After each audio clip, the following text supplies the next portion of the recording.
Hi friends, ఇవాళ pasta చేసేసుకోవాలని ఇలా అన్ని రెడీగా పెట్టేసుకున్నాను. ఇంకా ఆనియన్, పచ్చిమిర్చి అలా కట్ చేసి పెట్టుకున్నాను. యూజువల్గా అయితే నేను బాంబినో పాస్తా మసాలా యూస్ చేస్తాను, కానీ అదైతే దొరకలేదు. కాబట్టి Smith and Jones pasta masala use చేయాల్సి వస్తుంది.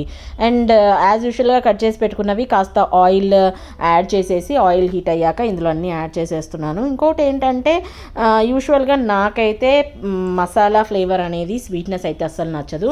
అండ్ స్మిత్ అండ్ జోన్స్ అంటే ఇది నార్త్ ఇండియన్ మసాలా.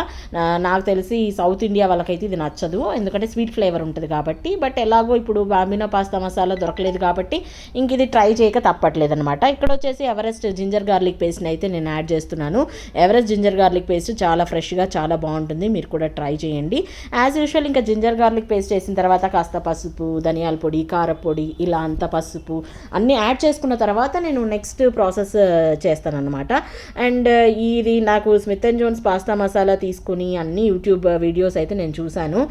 నాకు తెలిసి నార్త్ ఇండియన్స్ వాళ్ళకి నచ్చుతుంది అంటున్నాను కదా, వాళ్ళకైతే ఫ్లేవర్ నచ్చుతుంది, నాకైతే నచ్చదు. కానీ ఇంకా నాకు స్కోప్ లేక ట్రై చేస్తున్నాను.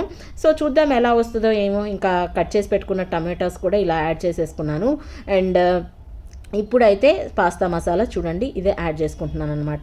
ఈ పాస్తా మసాలా మీరు ఎప్పుడైనా ట్రై చేశారా? ట్రై చేస్తుంటే కామెంట్ సెక్షన్లో కామెంట్ చేయండి.